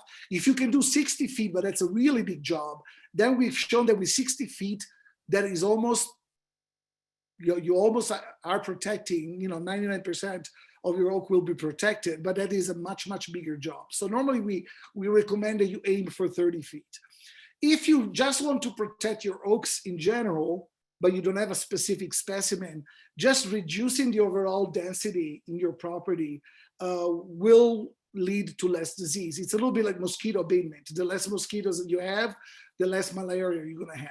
So basically you want to reduce the population of the pathogen, and the pathogen reproduces on bay laurel leaves. So the less bay laurel leaves you have in any property, the better off it is. And this is what the infection looks like on bay laurel. So you see it is pretty insignificant. And so you understand that if you're hoping to catch this before your oak becomes infected, it's not really gonna happen. Think how many leaves there are in a bay laurel tree. So really, you need to preventatively remove these bay laurel trees that are encroaching your oaks to maximize the chances that the oaks are going to have to escape infection. Basically, by removing these bay laurels, you will facilitate escape by the oaks. So the oaks will not get showered by enough sporangia to become infected. And there is a relationship between the size of your oak and the distance that you should clear up your bay laurels. So actually, if your oak is relatively small, and this is a graph that's available on the internet on my website, and on the y-axis is the probability of infection, with 1 being really bad, for sure you're gonna have infection, and anything under 0.2 is considered pretty good. And then the different colors are the different sizes of the oak. So this is the diameter of the oak. And so you can decide what risk level you want to take. Let's say that you want 10% risk level. So you'll be here. So for an oak that's 8 inches, so 20 centimeters in diameter, all you need really is probably 3-4 feet of buffer area. If your oak is 30 centimeters, then you may want to do something like 6 to 8 feet without any bay laurels. So if you're not able to do the standard 30 feet, you can actually scale the buffer area depending on the size of the oak by using this graph. And this is based on the observation of hundreds of thousands of oaks in relationship to bay laurels that infected them and in relationship to their size. And so as you can see, the larger your oak, then the larger the buffer area that you have to clear around your oaks. And of course, here the lines are all crushed together, so it's probably not really correct. So you have to extrapolate a little bit, okay? And here there's an example for 2 different types of oaks of the minimum distance. So this is the minimum clearance distance. This means that around the trunk of an oak of a given size, you want to have at least this area, okay? But of course, if you can do more, it's always better. And I recommend to do at least 30 feet. And this is how, or 10 yards. And this is how you calculate the buffer area. So you go to the canopy, the drip line or the edge of the canopy of the bay laurel, and then you measure all the way to the oak trunk. Of course, if you are underwind and downslope, you may want to increase things a little bit. So that complicates things a little bit. But these numbers have been calculated, also taken into consideration slope. So they are fairly safe. Again, it's not a silver bullet, but it's the most important thing you can do. So if you have to do one thing to protect your oak, removal of bays in a buffer around your oak is ideal. If you can remove it for 10 yards, it's fantastic. If you can't, then you can use the graph that I showed you earlier on to calculate the minimum size that you will have to remove bay laurels for to improve the chances that your oak has. Okay, and so if you don't have any specific oaks that you want to protect, but you just want to have less sudden death in your property, so this kind of tells you the probability of infection, in different years depending on the rainfall, how the probability of infection will go down as you decrease bay density. So this is number of bays per hectare. So if you decrease the number of bays per hectare, then you actually, for instance, from 70 to 10, you actually have halved or more than halved the probability of infection on the trees in your property. So obviously you've done something good. So this is a different approach. Here you're not really worried about creating a buffer area, but you must be careful because if you have a lot of bay laurels, even if you really need to go down to fairly small numbers for them to work. So if you stay, even if you have your density, as you can see, you still have a fairly high probability of infection. But the concept works. So the less bays you have in your property, the less overall sudden death you're going to have in your oaks and your tan oaks. Now, which bays should you remove? So basically, I have been hard pressed to specify, first of all, that if you're in a truly riparian areas within a few yards from a stream, you can't remove any bay laurels anyway, because that's a totally different story. I also don't feel comfortable telling you to remove very large bay laurels. And in fact, we have seen that it is the smaller bay laurels that normally are the most infectious anyway. So I've never recommended the removal of the very, very, very large bay laurels, but normally the ones up to about 20 inches in diameter. And then also, if you have a very steep slope behind your house, I never recommend you remove bay laurels because you don't know the role that those bay laurel roots may have in keeping up the slope behind your house. So again, there are some very important caveats that you have to think about. So very large bay laurels, riparian areas, and very steep slopes, you may not have this option to remove bay laurels. One thing that it can also be done, but this becomes a little bit more difficult. If you know that there is a bay laurel that remains infected in your property after a long drought, we found out that those bay laurels are probably where the disease starts when its cycle when it starts raining again. So if you have data, so for instance, you participate in the SOD Blitz and you collect from your trees, and there is one tree that remains positive even after a long drought, then I usually, and it's not on a steep slope, it's not a very large tree, and it's not in a riparian area, then I recommend removing that tree, because that is a tree that probably plays a key role in the next outbreak of sudden death. And so that's also another way you can think about it. The second step would be for particularly valuable trees would be the phosphonate treatments. These are water-soluble compounds. They don't really have any significant side effects. The only problem is if you use too much of the compound, you cause phytotoxicity, or you can kind of cause problem to the wood. But on my website, we describe the right dosages that you have to use when you apply these compounds. You need to treat trees before they're infected for the treatments to be effective. And normally, I always recommend to use this treatment for very high value trees, only for trees that you've removed bay laurels, you created this bay laurel free buffer zone around them, because this is not a silver bullet. It does make, there's no doubt, it does make the trees more resistant, but it doesn't make them resistant, okay? So we need to make everything good for the tree. And so by removing bay laurels and applying the phosphonate, we're actually maximizing our chances of saving these trees. And there are two different ways to apply these phosphonates. And I won't go too much into the details. Maybe we're going to organize a seminar just on treatments. But basically, you can either mix them with a specific surfactant and apply them to the bark, or you can inject them on the tree. And each tree requires multiple injections.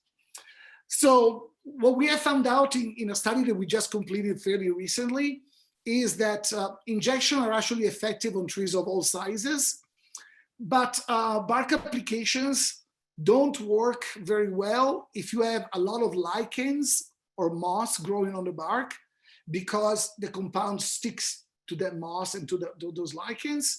And also, it doesn't work so well for reasons that we don't understand. We think it's the dosage issue, but it doesn't work for trees that are very well, for trees that are over 20 inches in diameter. So if you have a tree that's over 20 inches in diameter, and if you have a tree that has a lot of lichens and moss, injections are your preferred option for treatment of the tree. Both of these applications of the compound, it's also a lot cheaper to inject because you don't need to buy the surfactant that you need to add to the chemical. So you just inject the chemical diluted in water, and you can hire somebody to do it, or you can do it yourself. I think we have some videos that show you how to do it. We used to have trainings. Once COVID is over, we can restart those trainings. It's fairly straightforward to inject these trees. And you can buy a few injectors and then you can reuse them over and over again. So the frequency of the treatment is once every 2 years in both cases. If you use gypsum, so there is if you use anhydrous gypsum, which is a white powder, when you apply your phosphonate, that increases the efficacy of the bark application. And so we found out that by adding the gypsum, we could actually extend the treatments to once every 2 years also for the bark application. So we are on the same schedule. But again, if you have a lot of moss and lichens, or if your tree is over 20 inches in diameter, then injections should be preferred. And this gives you an idea of, for instance, in this case, obviously you couldn't do a bark application because all of the compound would stay on these mosses. And so here we are having to inject the trees. And as you can see, the trees have you have to do multiple injection on these trees. So it's not just a single shot, like going to the doctor and getting a shot. And you do this, and then 2 years later, you come back and you do them a little bit staggered. Normally you stagger them up and sideways a little bit. And there's also other applicators that do work. So I don't want to discourage other applicators. The most important thing is you need to have a certain amount of pressure when you inject these liquids, because once you puncture the tree, you create an embolism in the tree, and you need to bypass that embolism by exerting pressure. And by exerting pressure, you will make sure that the liquid goes into the vessel past the embolism and we reach the foliage where it needs to go.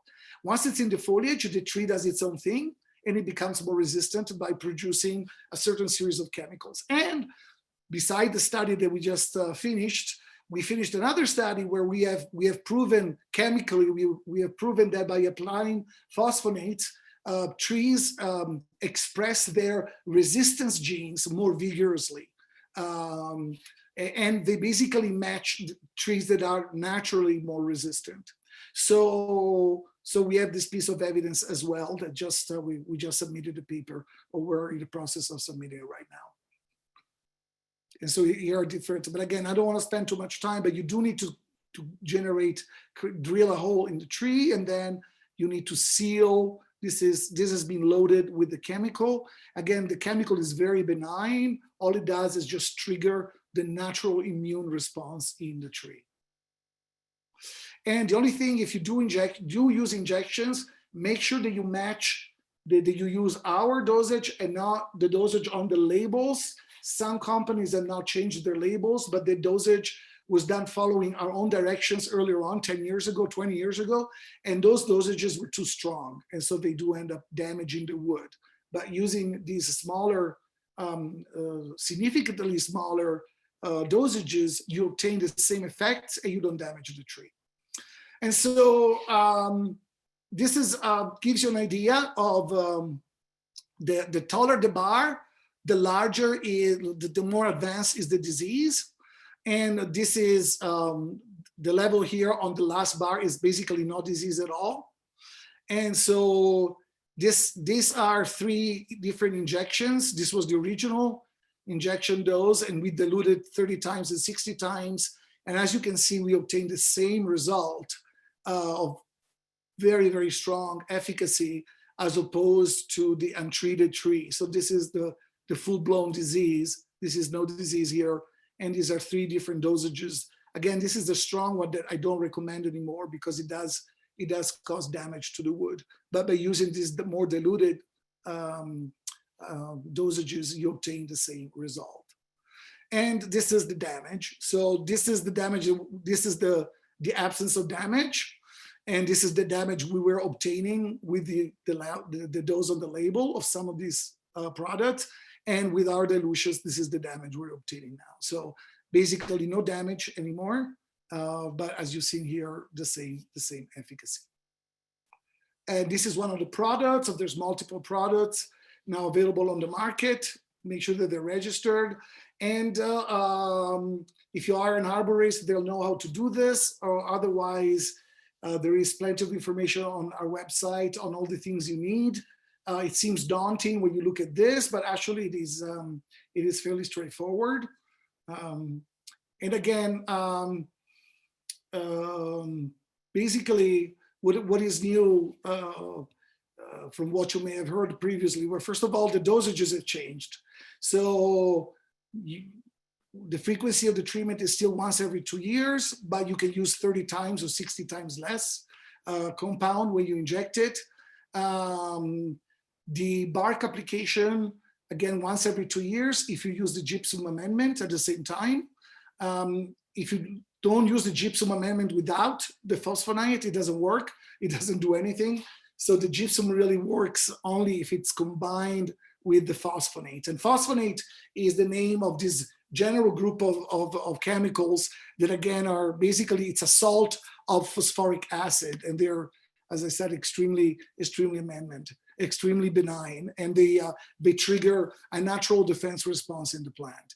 And this is how you do your, you can follow the label, but basically the label will tell you how much of the granular gypsum to place around the tree. So put about 3 feet around the trunk, and make sure you don't pile it up on the trunk usually, because that's never good. Okay. So, okay, and I also have to tell you that if you live in the desert or in other parts of the state, then there's plenty of gypsum in the soil, and so that won't be useful at all. But where most oaks grow, in general, the gypsum treatment should be beneficial. And finally, I wanted to finish with this last point. Together with Steve Swain, we ran an experiment trying to cut out the lesion that kills the tree by using particular tools, and that's called scribing. It actually basically means excising the lesion. We ran a fairly large experiment. Unfortunately, it was a fairly dry year, but we were able to get statistically significant results. And the results told us that whether we scribed or we didn't scribe, so if we had still 14 positives, trees that we had scribed, 14 of these trees still had the disease. And without doing anything, 12 trees still had the disease.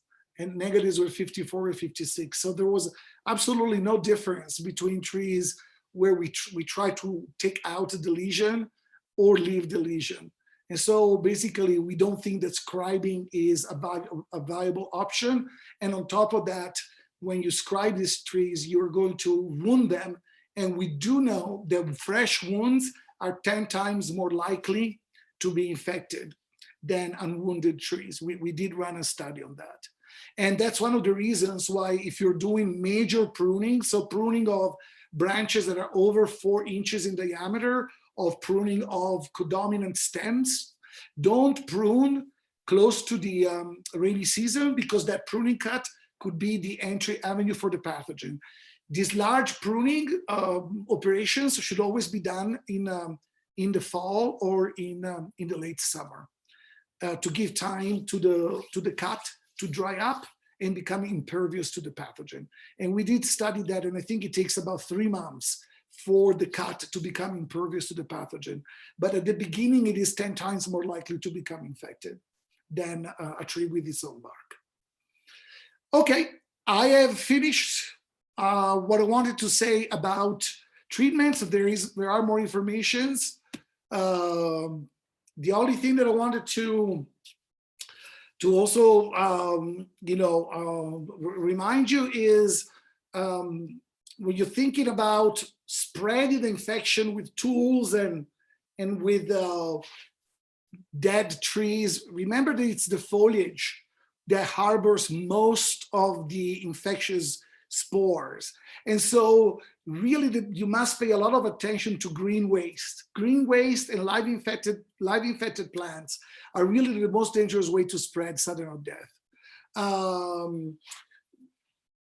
Wood is not a zero risk, so there is a risk, but it's definitely at a lower level. Tools, it's not zero, but it's also at a lower level.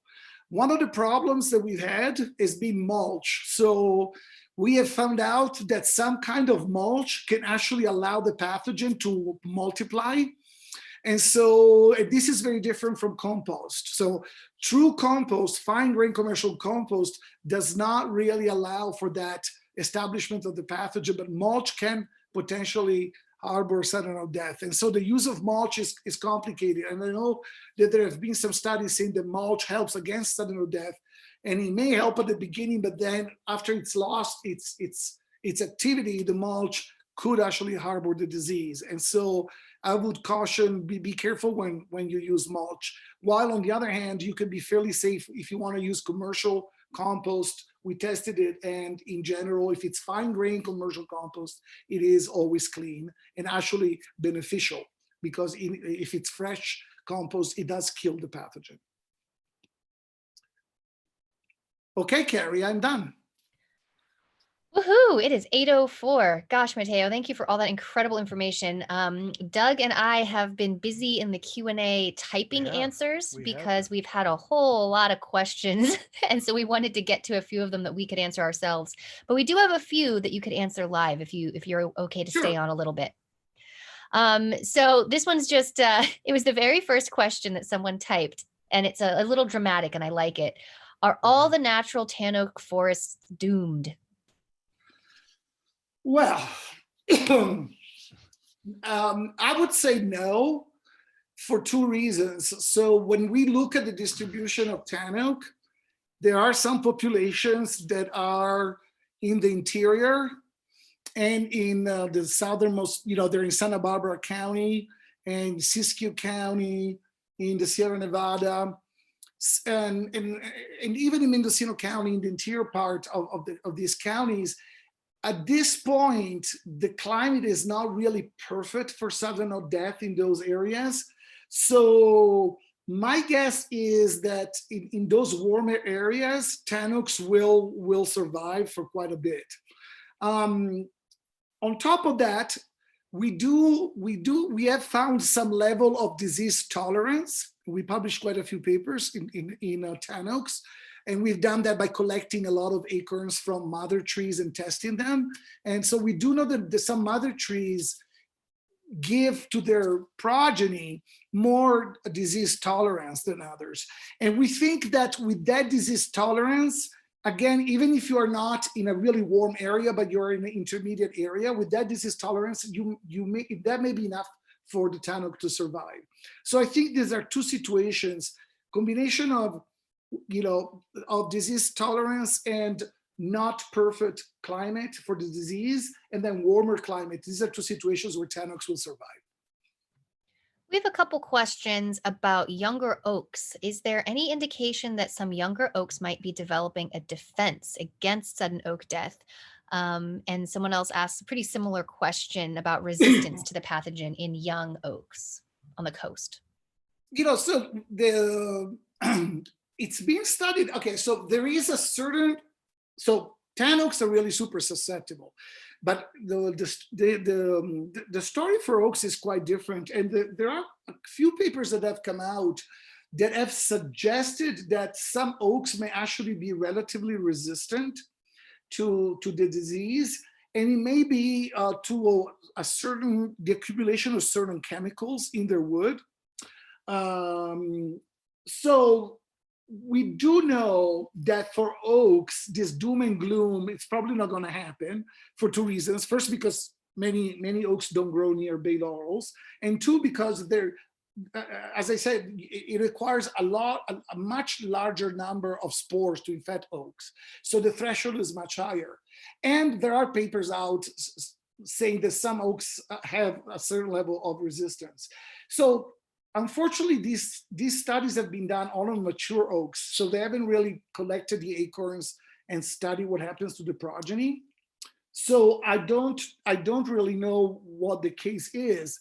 However, it's the other problem is that normally small oaks don't get infected. So I would say I've almost never seen an oak infected that's less than, I don't know, Carrie, you can tell me, but maybe less than 10 inches, rarely. I would say 10 inches is on the small side. Certainly less than 5 inches diameter. I've never seen an oak infected. I mean, I've seen things that looked like it, but then when I tested it, it didn't come out. So it's kind of complicated because on oaks, the disease is more of a disease of adult oaks. It's not really a disease of younger oaks. And that may be because on younger oaks, the bark is very smooth. And so the water doesn't accumulate. It doesn't allow for the spores to pile up and reach the numbers that are necessary to infect oaks. A related question is talking about young bay trees. So about clearing bay laurel bushes and growth from felled stumps and from baby bay trees, and if infections can occur on brand new leaves. Yes, it can. And, and in fact, we often have found very small bay laurel trees that almost for sure had infected pretty gigantic oaks behind them. So yes, it's true that sometimes what happens, especially if you have a fire, or you may go through a few years of resprouting if the fire was not too intense, of bays, and the bays look clean. But I don't think it's, I'm not sure. We haven't really studied. I don't know if it's really the tree that's not becoming infected, or it's just that the inoculum is building up in that area and it hasn't had time to reach that tree. But definitely we've seen very small bay laurel trees infected and infectious for oaks. All right. This is just a clarifying question about bay removal. Should we remove bays that are not showing signs of infection? Yes. So if your goal, so we have to start from the assumption that because of fire exclusion and other practices, the amount of bay laurels in our forest has tripled in the last 60 to 70 years. So we had way too much bay laurel. And this has been a very unfortunate situation, because all the proliferation of bay laurel has created a perfect setting for the spread of sudden oak death. Now, if the goal is to protect oaks, you should assume that a bay laurel eventually is going to become infected, and then it's going to infect the oak. So I don't think that certainly knowing that it's infected gives you, more justification. So I know that people prefer to do that. They come to the Blitz and then the bay laurel is infected and then they cut it. But if you really want to protect your oak, you should cut it independent of the infection status, because that infection, the first wet year, or when the disease arrives, really in your neck of the woods, then that bay laurel is going to become infected and spread it to the oak. So this question goes back to your first piece of the talk. I believe they're talking about the new infection discovered in Del Norte County. They say if the two strains are so close, does that mean P. ramorum is sexually reproducing now? Wow, somebody that knows a lot. So one of the things I didn't mention is it's true, the two strains have a different mating type, which is the same as kind of saying different sex, so they could reproduce. However, we were among the first to run some tests in the lab, and reproduction is possible, but the progeny doesn't seem to be particularly fit. So there is a question mark where this was in a lab environment where we were making everything easy for the pathogen. So we're not really sure in nature how viable reproduction between the two strains is. Certainly, the two strains have been very close to one another in the nursery environment, and all of the genetic analysis that I have done and that Nick Gruveld has done and people have done in Europe, they don't suggest that there's been any sex. Even in the nurseries where you have a very high, very large amounts of plants infected with one and the other, possibly really close to each other. So we are not, I mean, it is at the back of our head. It's a possibility. You can never say never with this organism because expect the unexpected is the motto of pathology is working with Phytophthora ramorum. However, our biggest concern is that the two strains behave differently, and the EU1 strain tends to infect more rapidly. Basically, so it infects plants more rapidly and it kills them more rapidly. So that's kind of our first concern. But that is a possibility, but we don't have any evidence that has happened. And in theory, that's not likely to happen. But that said, it's not impossible. And so it's definitely one more reason why we should try to eliminate, at least eliminate the EU1 in California to make sure that that doesn't happen, because sexual reproduction would speed up the invasion by this pathogen potentially 10 times, because it could create a much more aggressive pathogen. All right, we're getting to the end of the question. So just a reminder, if for some reason you had a question and you put it in the chat, not the Q&A, now's the time to bring it over to the Q&A. And then any other final questions, if you could do that right away. So Matteo, the last one I see here is, can you explain why bay removal should happen in the fall? Yes, so, well, first of all, because remember, you don't want to do anything during the rainy season. So the spring and the early summer is out because you may be spreading the pathogen yourself as you're doing your yard operations. The other reason is because when you remove bay laurel, you will have to do two things. You will have to cut and squirt. Okay, so, and it has been shown that the herbicide activity is much more effective when you treat the cut stumps or the hacked stems if you apply it in the fall. So that's when you really obtain the maximum activity. So simply cutting bay laurels doesn't work because they resprout like crazy. So unfortunately, you do have to use this combined approach. And people have tested it in the summer, and in the summertime, it doesn't move along the root systems very much. And so the roots will sprout back up. And it will move, the chemical will move through the root systems in the fall. And so the efficacy of the removal will be much greater in the fall. One question did pop up here. Someone says that they applied Agrifos in May. Will it hurt to do it now as well? No, it will not hurt. We do think that the fall is the best period to apply it because we have tested this, and in a forest setting, it takes 4 to 6 weeks to be effective. And so the May treatments normally are too late. And also you want that movement from the foliage. So the chemical triggers the the defense response of the tree, but you want that chemical that is the response to be moved into the root systems throughout the stem.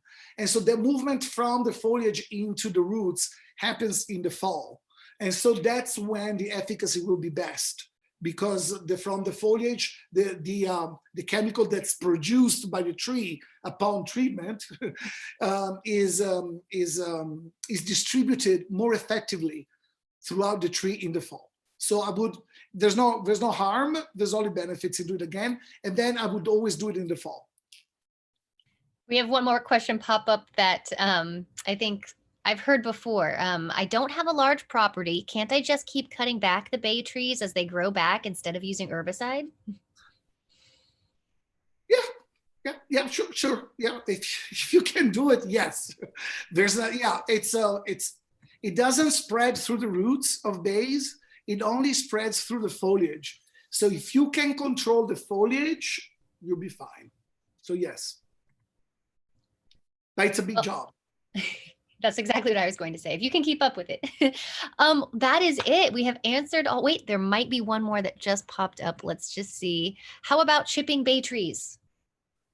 Chipping bay trees? Okay, that's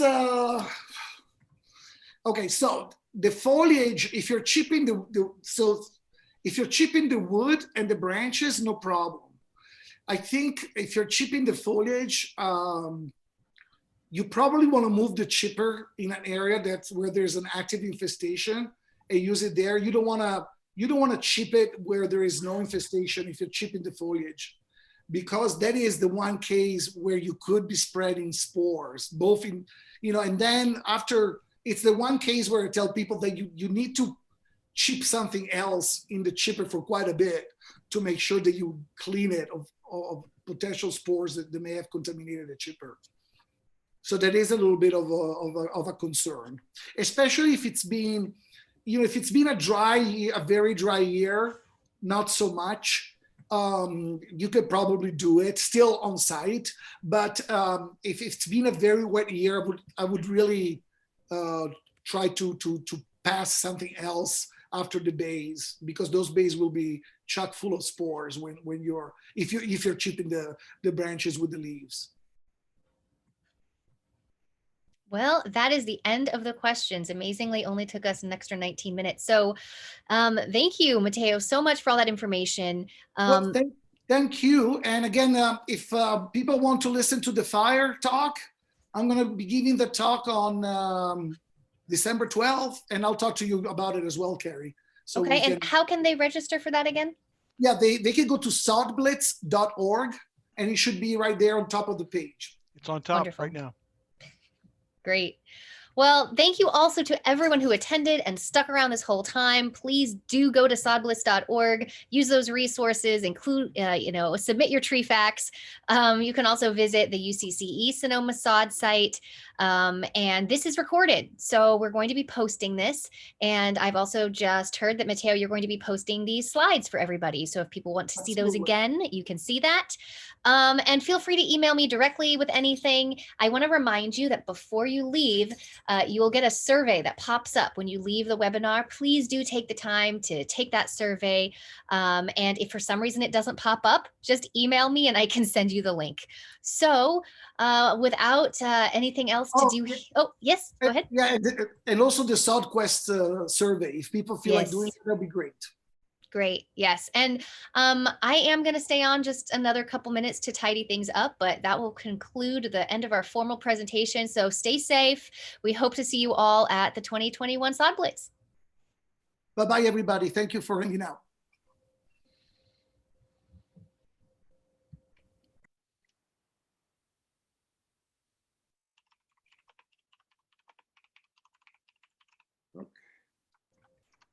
Oh, I see that as I was saying all that, there is another person who's been asking, or two people that's asked questions. So Matteo, if you want to ask if maybe they're still here, Miriam and Jane, I don't know if you're still here.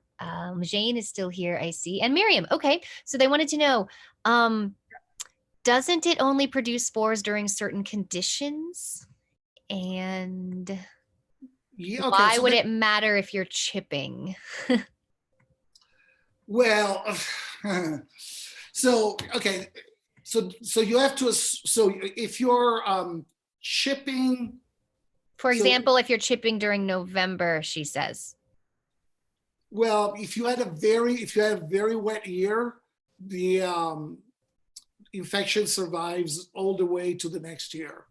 And so, but granted, I mean, if you chip, way into the dry season, that's obviously better. So if you have to, your chipping is always good. So I'm saying, yes, chip is a good idea. Just be aware that the closer you are to the rainy season and the rainier it has been, the more contamination there may be. But if you chip later on in the season, it would be better. But again, they do produce a really large number of spores on these binaural leaves. So I would be a little bit concerned. I think that addresses Jane's question as well. Does that chipping apply to the fall as well as the wet season? So yeah, so that would be definitely better though. That would be an improvement anyway. Yes. great. Well, 21 people still want to hang out with us. Okay. And Miriam just said thank you for You're answering welcome. those last minute. I'm losing my voice. And Jane as well. All right. Oh, and we have lots of people saying thank you right now to all three of us. So people are really happy that we did this. Thanks, Matteo. Thank you. And we should have told people, don't forget to come to the next SOD Blitz. Yeah, that's how I ended. We hope to see you in 2021. Yeah, we're definitely, it's still on. So, all right, everybody. I am going to just collect some of this info, but we'll truly conclude our event now. Have a great night. Bye-bye.